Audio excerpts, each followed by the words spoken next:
వారి పదగట్టడలే మాయద చప్పుడుగా జాతి గీతమాలకిస్తున్నది ఈ తరం. వందే మాతరం, వందే మాతరం.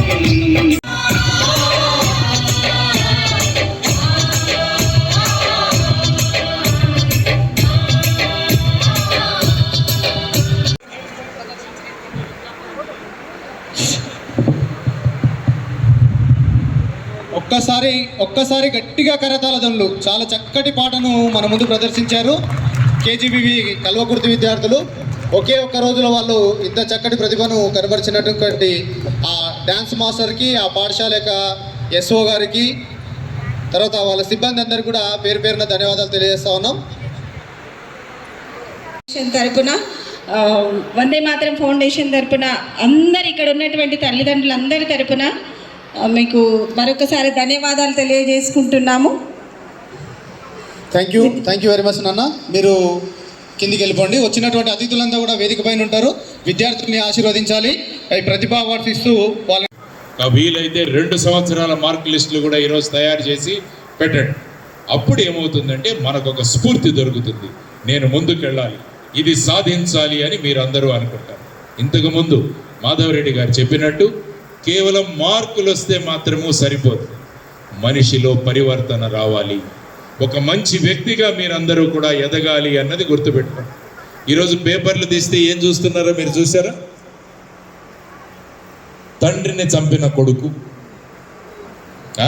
తాతను చంపిన మనవడు, ఇలాంటి వార్తలు చదవాల్సి వస్తుంది మీరు టీవీ పెట్టుకున్నా కూడా. మరి వీళ్ళంతా కూడా ఎక్కడో చదివి ఉంటారు కదా. ఈ కొడుకు ఎక్కడో చదివాడు, ఈ మనవడు కూడా ఎక్కడో చదివాడు. కానీ కేవలం చదువు మీద మాత్రమే కాన్సన్ట్రేట్ చేశాడు, మిగతా గుణాలు పెంచుకోలే. కాబట్టి వాడు ఆ విధంగా తయారయ్యాడు. కాబట్టి మై డియర్ స్టూడెంట్స్, విద్యతో పాటు వినయాన్ని నేర్చుకోండి, చదువుతో పాటు సంస్కారాన్ని నేర్చుకోండి. అవి ఉన్నప్పుడు మాత్రమే మీరు గొప్ప వ్యక్తులుగా ఎదగగలరు. కేవలం మార్కులు వచ్చినంత మాత్రాన మనం మంచి వ్యక్తిగా సమాజంలో మార్పు చెందలేము. కాబట్టి ఇవన్నీ కూడా మీరు నేర్చుకోవాల్సిన అవసరం. పెద్దలు కనపడితే గౌరవం, ఉపాధ్యాయులు కనపడితే నమస్కారం చెప్పే గౌరవం. ఎవరైనా తోటి వ్యక్తి కష్టాల్లో ఉంటే వాళ్ళ ఆ కష్టాల్లోంచి బయటికి తీసుకొచ్చే ఒక చిన్న పని.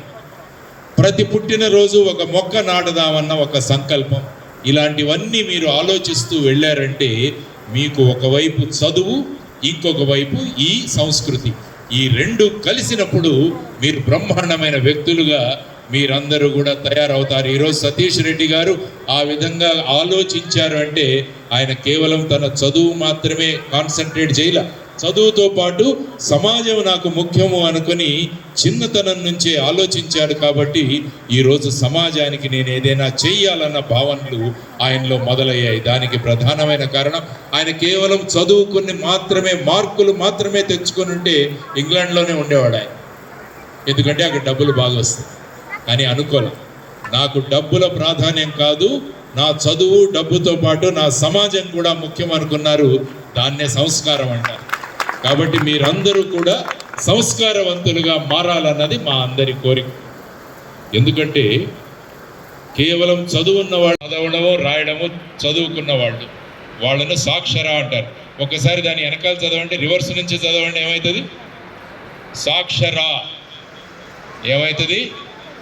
రాక్షస అవుతుంది. కాబట్టి కేవలం మార్కులు తెచ్చుకున్న మాత్రాన మనం మారలేం. కేవలం మార్కులు తెచ్చుకున్న వాళ్ళు సాక్షరులు మాత్రమే అవుతారు, కానీ మనకు సంస్కారవంతులు కావాలి. కాబట్టి మై డియర్ చిల్డ్రన్, మీ చదువుతో పాటు సంస్కారాన్ని నేర్చుకోండి. ఇంతకు ముందే మాధవరెడ్డి గారు చెప్పారు, కొత్త విషయాలు నేర్చుకోండి, కొత్త నైపుణ్యాలను నేర్చుకోండి. ఎందుకంటే చాలా సమయం ఉంటుంది మన దగ్గర. చదువుతో పాటు ఇవన్నీ కూడా నేర్పించుకోండి. అబ్దుల్ కలాం గారు ఆయన స్కూల్ నుంచి పరిగెత్తుకొచ్చి ఆయన ఎక్కడుండేవాడో తెలుసా? వాళ్ళ అమ్మతో పాటు వంటింట్లో ఉండి అమ్మకు సహాయం చేసేవాడు అబ్దుల్ కలాం గారు. ఆయన పుస్తకంలో రాసుకున్నాడు, వింగ్స్ ఆఫ్ ఫైర్ అనే పుస్తకంలో ఆయన రాశాడు, నేను స్కూల్ నుంచి వచ్చిన తర్వాత మా అమ్మకు వంటలో సహాయం చేసేవాడిని. నేను చిన్నతనంలోనే ఆయన పేపర్లు వాళ్ళ ఊర్లో డిస్ట్రిబ్యూట్ చేసి ఆయన డబ్బు సంపాదించుకున్నాడు. ఇవన్నీ కూడా మీరు చదివితే మీకు ఈ విషయాలన్నీ కూడా తెలుస్తాయి. అందుకనే వారు చెప్పినట్టు మన పుస్తకాలతో పాటు ఇతర పుస్తకాలు కూడా చదవండి. తర్వాత మనం ఆరోగ్యంగా ఉండాలి, అది కూడా చాలా ముఖ్యం. ఇప్పుడే ఐ థింక్ కృష్ణారెడ్డి గారు వచ్చారు. ఈ పరిసర ప్రాంతాల్లో ఆరోగ్యం గురించి వారు ప్రధానంగా చెబుతుంటారని నాకు చెప్పారు. కాబట్టి మన ఆరోగ్యం ఎలా బాగుండాలన్నది కూడా మీరు ఆలోచించుకోవాలి. ఈ అన్ని విషయాలు కనుక మీరు నేర్చుకుంటే రేపు దేశానికి ఉపయోగపడే పౌరులుగా మీరందరూ కూడా తయారవ్వాలన్నది మా ప్రగాఢమైన సంకల్పం. కాబట్టి చదువుతో పాటు ఇవన్నీ కూడా నేర్చుకోండి. అనవసరమైన విషయాల నుంచి దూరంగా ఉండండి. మనకు ఎంత మాత్రం ఈ గ్యాడ్జెట్ నుంచి కావాలో అంత మాత్రమే నేర్చుకోండి. ఇవన్నీ కనుక మీరు చేయగలిగితే రేపు మీరు రాష్ట్రపతి భవన్లోనూ లేకుంటే ఎక్కడైనా గొప్ప ప్రదేశాలలో మీ అందరికీ బ్రహ్మాండమైన సత్కారాలు జరుగుతుంటే ఎంత ఆనందంగా అనిపిస్తుంది. మొన్న మా ఇంటికి నా మిత్రుడు చింతకింది మల్లేశం వచ్చాడు. తెలుసా చింతకింది మల్లేశం? ఏమో తెలుసా చింతకింది మల్లేశం? తెలీదా? ఏం సినిమా రిలీజ్ అయింది నిన్న? వాల్ పోస్టర్లు చాలా పెద్దగా ఉన్నాయి మీ ఊర్లో. ఏం సినిమా రిలీజ్ అయింది? అందరు కుబేరా అంట. చింతకింది మల్లేశం తెలియదు కానీ కుబేరా తెలుసు అందరికి. చింతకింది మల్లేశం 6వ తరగతి పాస్ అయ్యాడు. 6వ తరగతి మాత్రమే చదువుకున్నాడు. చేనేత కుటుంబంలో పుట్టాడు. పోచంపల్లి ప్రాంతంలో ఉన్నవాడు, మన తెలంగాణ బిడ్డ. వాళ్ళ అమ్మ నాన్నలు రోజుకి 5-10 రోజులు పడుతుంది ఒక్కొక్క చీర చేయాలంటే, మగ్గం నేయాలి. చాలా కష్టపడుతున్నారు. అంతా భుజాలన్నీ కూడా నొప్పులు పుడుతున్నాయి. పిల్లోడు 6వ తరగతి పాస్ అయిన పిల్లోడు చూశాడు ఈ అమ్మ నాన్నలను, నేను ఏమి చేయగలను, ఏం సహాయం చేయగలను. వెళ్ళి మన కోటి ఉన్నది హైదరాబాద్, నేను ఒక మెషిన్ తయారు చేయాలనుకున్నాడు. మెషిన్ వెళ్ళి కోటికి వెళ్ళి పుస్తకాలు తెచ్చుకున్నాడు. ఎలక్ట్రానిక్ సర్క్యూట్ ఎట్లా తయారు చేయాలని. అవన్నీ ఇంగ్లీష్లో ఉన్నాయి పుస్తకాలు. ఇంగ్లీష్ అర్థం కాదు. ఇంగ్లీషు తెలుగు డిక్షనరీ తెచ్చుకున్నాడు. ఆ ఇంగ్లీష్ పుస్తకాలన్నీ తెలుగులో రాసుకున్నాడు. రాసుకొని వాళ్ళ అమ్మా నాన్నల కోసం లక్ష్మీ ఆసు మెషిన్ తయారు చేశాడు. చేసి 15 సంవత్సరాలు పట్టింది దానికి. ఇప్పుడు ఒక రోజులో ఒక చీర చాలా సులభంగా తయారు చేసుకుంటున్నారు ఆ పరిసర ప్రాంతాల వాళ్ళంతా. ఆయన చేసిన కృషికి ప్రభుత్వం గుర్తించి ఆయనకు పద్మశ్రీతో సత్కరించింది భారత ప్రభుత్వం. అది మన చింతకింది మల్లేశ్, పద్మశ్రీ చింతకింది మల్లేశ్. మొన్న మా ఇంటికి వచ్చాడు. ఎంత ఆనందమైందంటే నాకు. మంచి మిత్రుడు నాకు. చూడండి, అటువంటి వ్యక్తుల గురించి తెలుసుకోండి. మీరు గొప్ప వ్యక్తుల గురించి తెలుసుకోండి. మొన్నే కాలం చేశారు మనందరికీ తెలిసిన వనజీవి రామయ్య. 79 సంవత్సరాల వయసులో 1 కోటి మొక్కలు నాటాడు ఆయన. 1 కోటి మొక్కలు ఖమ్మం పరిసర ప్రాంతాల్లో నాటి ఆయన కూడా పద్మశ్రీ వనజీవి రామయ్య. కాబట్టి ఇటువంటి వ్యక్తుల గురించి చదువుకోండి. కాబట్టి పిల్లలు ఎక్కువ సినిమా ప్రభావాల మీద మీరు లొంగకండి. 24 గంటలు సినిమాలు, సినిమా హీరోలు, సినిమా డైలాగులు, వీటి గురించి ఆలోచించకుండా మన బొమ్మ కూడా వాల్ పోస్టర్ మీద రావాలి. మనల్ని కూడా ప్రజలు గుర్తించాలి. మనల్ని కూడా ప్రభుత్వం సత్కరించాలి. అంటే మనం సమాజానికి ఉపయోగపడే పనులు చేయాలి అన్న ఒక సంకల్పం మీరు రావాలి. కాబట్టి గొప్ప వ్యక్తుల యొక్క చరిత్రలు, జీవిత చరిత్రలు చదువుతుండండి. ఇక్కడున్న మాస్టర్లందరికీ కూడా నేను రిక్వెస్ట్ చేస్తున్నాను, మీరు పాఠాలతో పాటు వాళ్లకు గొప్ప వ్యక్తుల్ని కూడా పరిచయం చేయండి.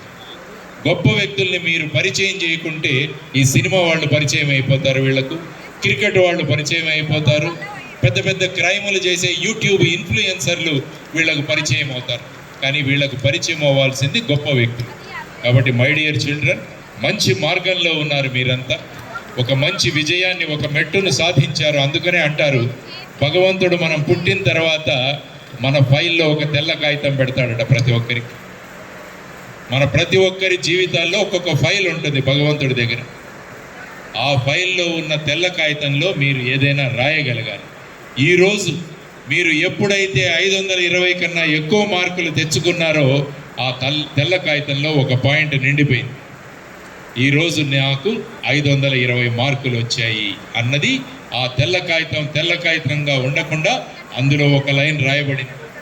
నా ఉద్దేశం ఏంటంటే మీరందరూ కూడా ఆ ఒక తెల్ల కాగితాన్ని పూర్తిగా రాసి అంతటితో మాత్రమే సంతృప్తి చెందక భగవంతుడిని ఇంకొక అడిషనల్ షీట్ అడగాలి. మా పరీక్షల్లో అడుగుతుంటారు కదా మీరు, ఎక్స్ట్రా షీట్.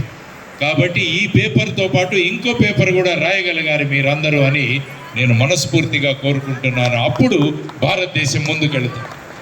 లేకుంటే తెల్ల కాగితాన్ని తెల్ల కాగితంగా ఉంచేసి ఫైల్ గవర్నమెంట్కు కానీ ప్రభుత్వానికి కానీ లేకుంటే భగవంతుడికి రిటర్న్ చేస్తే దాని ఉపయోగం ఏమి ఉండదు. కాబట్టి మీరందరూ ఈరోజు నిర్ణయించుకోండి, నాతో వచ్చిన ఆ తెల్ల కాగితంతో పాటు ఇంకా ఎన్ని అడిషనల్ పేపర్స్ తీసుకుంటాను అన్నది ఒక ఛాలెంజ్గా మీరందరూ తీసుకోండి. ఎవరు ఎన్ని కాగితాలు అడిషనల్ షీట్స్ తీసుకుంటారో భారతదేశం అంత బ్రహ్మాండంగా ముందుకు వెళుతుంది అని మీరందరూ కూడా ఆలోచించండి. కాబట్టి ఇంటర్మీడియట్లో బాగా చదవండి. మీకు నచ్చిన తీసుకొని ఉంటారు, బైపీసీనో ఎంపీసీనో ఎంఈసీనో రకరకాల కోర్సులు ఉన్నాయి. అవన్నీ తీసుకొని మీరు చక్కగా చదవండి, టైం వేస్ట్ చేసుకో. మీరందరూ కూడా ఐన్స్టీన్ లాంటి బ్రెయిన్ కలిగిన వాళ్ళు కాబట్టి మీరందరూ కూడా మంచి విజయాలు సాధించండి. చదువుతో పాటు సంస్కారం, విద్యతో పాటు వినయాన్ని నేర్చుకొని మన పాలమూరు ఏ విధంగా ఇంతకుముందు ఇక్కడ నుంచి అందరూ వలసలు వెళ్ళిపోయేవాళ్ళు అని చెప్పేసి అంటుండేవాళ్ళు పాలమూరు గురించి. నేను ముంబైలో పనిచేశాను. ముంబైలో పని చేయడానికి కూడా పాలమూరు నుంచి చాలామంది వలసలు వచ్చేవాళ్ళు, అక్కడ చూశాను వాళ్ళందరినీ. కానీ ఈరోజు విద్య అనే ఆయుధం ద్వారా మీరందరూ కూడా మళ్ళా పాలమూరుని ప్రపంచంలోనే ఒక గొప్ప ప్రాంతంగా చెయ్యాలన్న సంకల్పన మీరందరూ కూడా చేసుకున్నారని నాకు చాలా ఆనందంగా ఉంది. కాబట్టి పాలమూరు గౌరవాన్ని మళ్ళా పెంపొందిద్దాం మనం అందరం కూడా. మన ప్రాంతం యొక్క గౌరవాన్ని ప్రపంచ పటంలో బ్రహ్మాండంగా ముందుకు తీసుకువెళదామని మీరందరూ సంకల్పించుకున్న రోజున ప్రాంతం బాగుంటుంది, మన ఊరి పేరు మన పేరు బ్రహ్మాండంగా ముందుకు వెళుతుందని మీరందరూ కూడా నిర్ణయించుకోండి. తల్లిదండ్రులు ఉపాధ్యాయులు కూడా ఆ దిశగా పనిచేస్తున్నందుకు చాలా ఆనందంగా ఉంది నాకు. ముఖ్యంగా వెళ్ళిపోతూ పిల్లలకు 3 విషయాలు చెప్పి ముగిస్తాను. ఇవి మాకు అబ్దుల్ కలాం గారు చెప్పారు. అబ్దుల్ కలాం గారు మా గురువు గారు. ఆయన చెప్పారు, లక్ష్మీనారాయణ నువ్వు ఎక్కడ విద్యార్థుల్ని కలిసినా వాళ్ళకి 3 లక్ష్యాలు వాళ్ళకు చెప్పు అని చెప్పారు. కాబట్టి అది చెప్పాల్సిన బాధ్యత నా మీద ఉంది. మొదటి లక్ష్యం, మీ అందరి లక్ష్యం జీవితంలో మా అమ్మ నాన్నలు మమ్మల్ని చూసి గర్వపడాలి అన్నది మీ మొదటి లక్ష్యం కావాలి. ఈరోజు చూడండి, మీ అమ్మ నాన్నలు మీ పక్కన కూర్చున్నారు, ఎంత గర్వంగా ఉన్నారు. వాళ్ళందరూ కూడా మా అబ్బాయి మా అమ్మాయి అని సమాజానికి చెబుతున్నారు. కాబట్టి ఇది మీ మొదటి లక్ష్యం, ఇక్కడ సాధించారు మీరందరూ కూడా. అమ్మ నాన్నలు మమ్మల్ని చూసి గర్వపడాలి, ఇది మీ మొదటి లక్ష్యం. రెండవ లక్ష్యం, మీ జీవితంలో నేను ఏ స్కూల్లో చదువుకున్నానో ఏ కాలేజీలో చదువుకున్నానో అదే స్కూల్కి అదే కాలేజీకి నేను ముఖ్య అతిథిగా వెళ్ళాలి అని మీరందరూ కూడా నిర్ణయించుకోవాలి. ఏ స్కూల్లో చదివానో ఏ కాలేజీలో చదివానో అదే స్కూల్కి నేను ముఖ్య అతిథిగా వెళితే ఎంత ఆనందంగా ఉంటుంది. ఈరోజు ఇక్కడికి వచ్చి ముఖ్య అతిథిగా నేను కూర్చుంటే ఎంతో ఆనందంగా ఉంది. అదే మీరు మీ స్కూల్కి ముఖ్య అతిథి. 3వ లక్ష్యం గురించి చెబుతున్నాను. పిల్లల 3వ లక్ష్యం, మీ సంతకాలు ఆటోగ్రాఫులుగా మారాలి అన్నది మీ లక్ష్యం కావాలి. 3వ లక్ష్యం అంటే మీరు నడుస్తున్నప్పుడు రేపు అందరూ వాళ్ళ పుస్తకాలు తీసుకొని అమ్మా సంతకం పెడతారా, సార్ సంతకం పెడతారా అని అందరూ అడగగలగాలి. కాబట్టి ఈ 3 లక్ష్యాలు మీరు సాధించండి. అమ్మా నాన్నలు గర్వపడాలి, నేను చదువుకున్న స్కూల్కి చదువుకున్న కాలేజీకి ముఖ్య అతిథిగా వెళ్ళాలి, నా సంతకాలు ఆటోగ్రాఫ్గా మార్చుకుంటానని ఈ 3 లక్ష్యాలు మీరు సాధిస్తే భారతదేశం నెంబర్ 1 దేశంగా మారుతుంది అని మీరందరూ గమనించాలని చెబుతూ, మంచి భవిష్యత్తు ఉండాలి, ఆనందంగా ఉండాలి, మంచి పౌరులుగా మీరందరూ తయారవ్వాలని కోరుకుంటూ సెలవు తీసుకుంటున్నాను. నమస్కారం. జై హింద్. భారత్ మాతా కీ జై. ఏర్పాటు చేసినటువంటి మిత్రులు సతీష్ రెడ్డి గారు, అదే రకంగా రాజేష్ రెడ్డి గారు, అనుకోకుండా ఆయనకి టెంపరేచర్ రావటం సూత్రుడు రావటం వల్ల వారు రాలేదు. మన నాగర్ కర్నూలు ఎమ్మెల్యే గారు వ్యక్తి జేడి లక్ష్మీనారాయణ గారు, వారికి ఎడ్మ మాధవరెడ్డి గారికి, రాజశేఖరరావు ఏసీజీ నాగర్ కర్నూలు గారికి, కుర్మయ్య డిస్ట్రిక్ట్ నోడల్ ఆఫీసర్ గారికి, భాస్కర్ రెడ్డి జిహెచ్ఎం ఎంఈఓ నాగర్ కర్నూలు గారికి, షర్ఫుద్దీన్ ఏఎంఓ నాగర్ కర్నూలు గారికి, శోభారాణి జీసీడీఓ నాగర్ కర్నూలు గారికి, బుచ్చయ్య గారు జేఎస్ఆర్ ఫౌండేషన్ వైస్ ప్రెసిడెంట్ గారికి, ఇంకా వేదికను అలంకరించినటువంటి పెద్దలకి వేదిక మీద కూర్చున్నటువంటి విద్యార్థులందరికీ నా హృదయపూర్వక నమస్కారాలు తెలియజేస్తున్నాను. ఎందుకంటే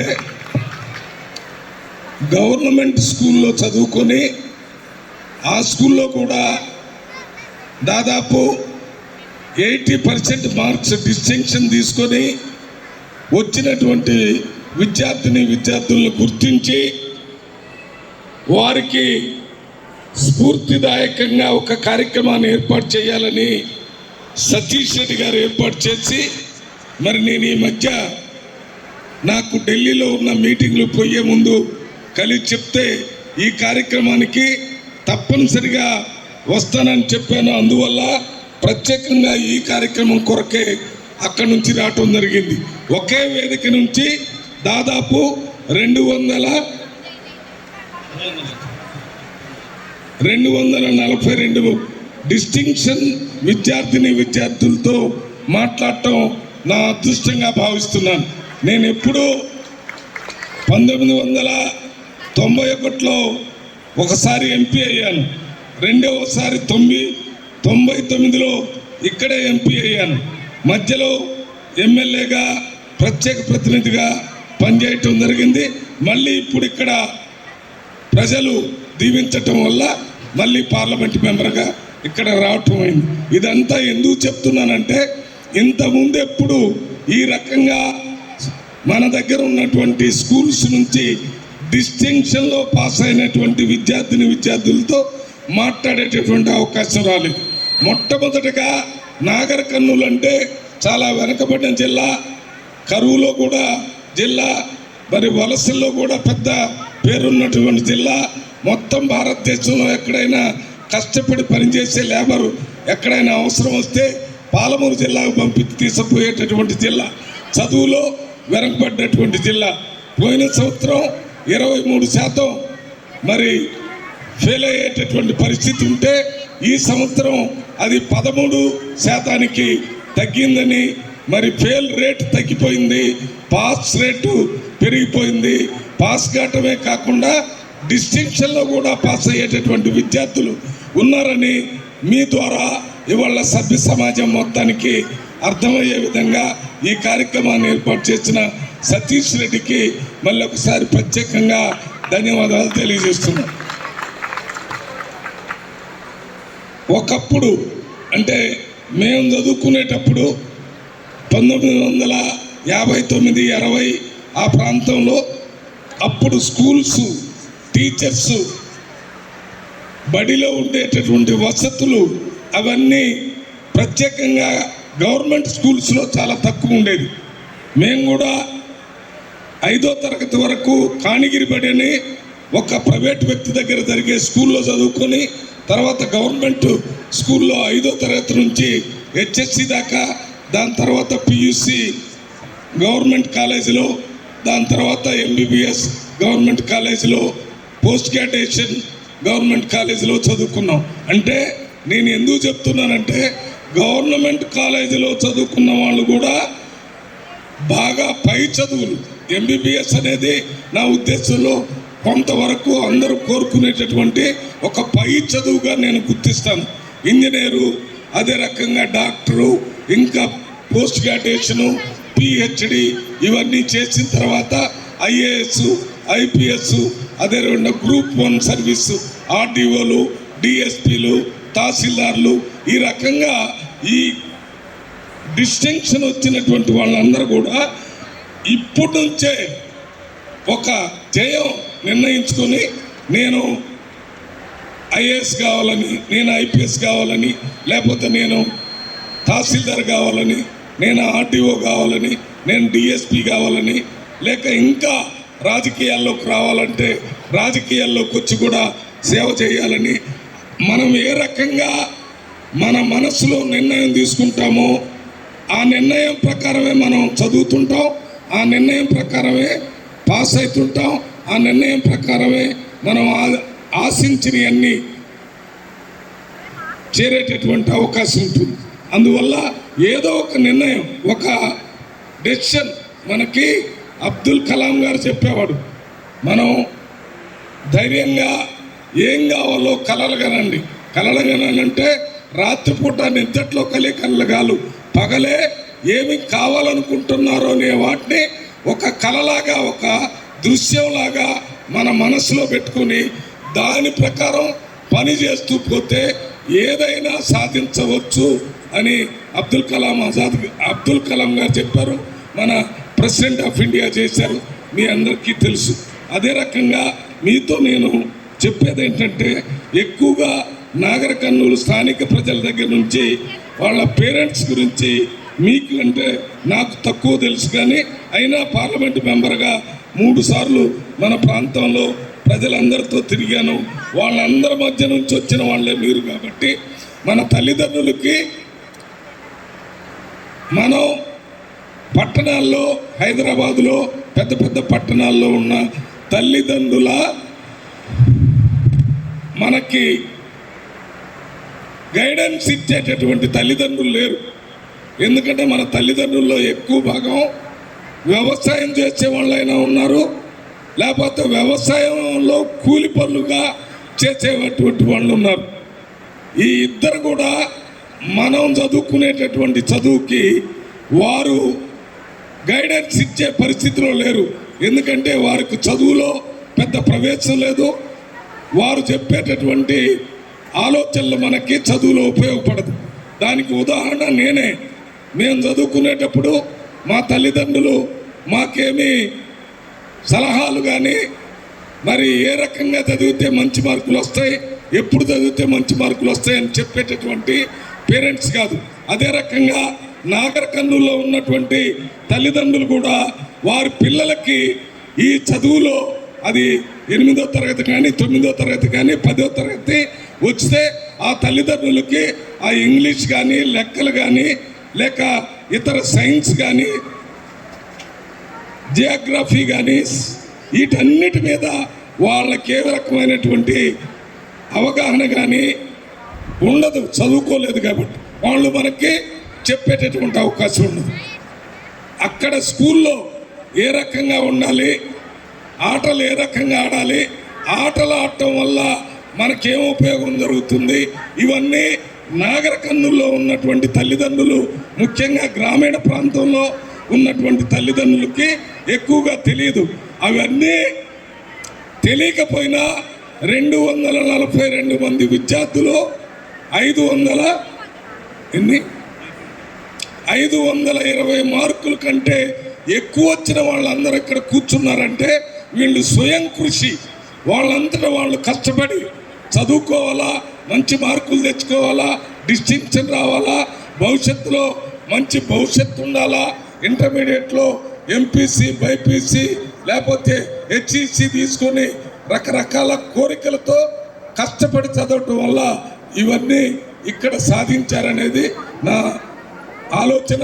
దీన్ని కొనసాగిస్తూ భవిష్యత్తులో ఇంటర్మీడియట్ మనకు డిసైడింగ్ ఫ్యాక్టర్. ఆ ఇంటర్మీడియట్లో కూడా కష్టపడాలి.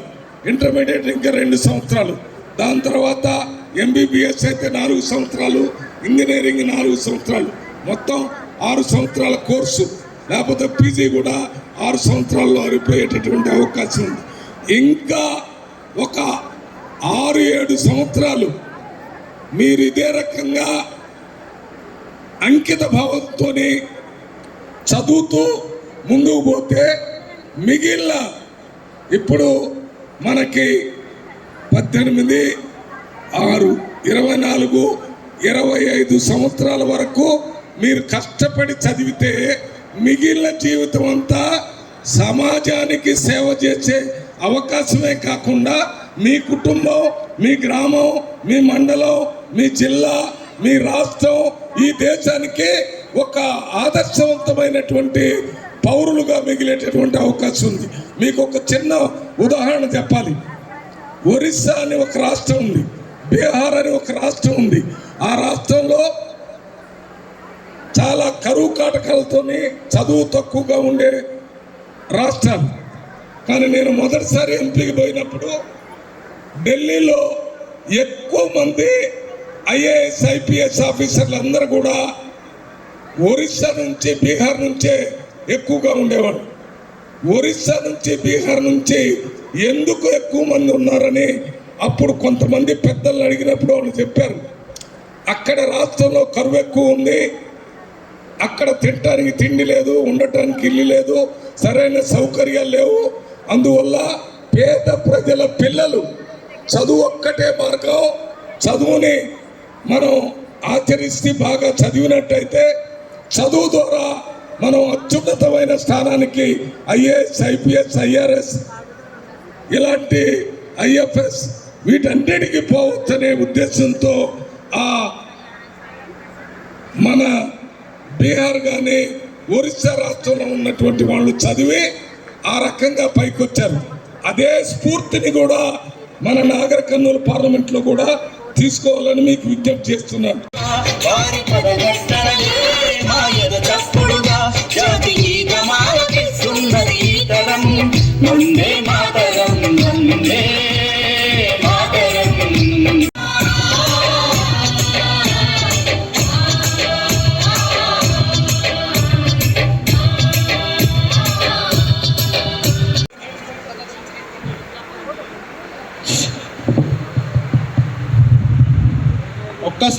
ఒక్కసారి గట్టిగా కరతాళధ్వనులు. చాలా చక్కటి పాటను మన ముందు ప్రదర్శించారు కేజీబీవీ కల్వకుర్తి విద్యార్థులు. ఒకే ఒక్క రోజులో వాళ్ళు ఇంత చక్కటి ప్రతిభను కనబరిచినటువంటి ఆ డ్యాన్స్ మాస్టర్కి, ఆ పాఠశాల యొక్క ఎస్ఓ గారికి, తర్వాత వాళ్ళ సిబ్బంది అందరికీ కూడా పేరు పేరున ధన్యవాదాలు తెలియజేస్తా ఉన్నాం.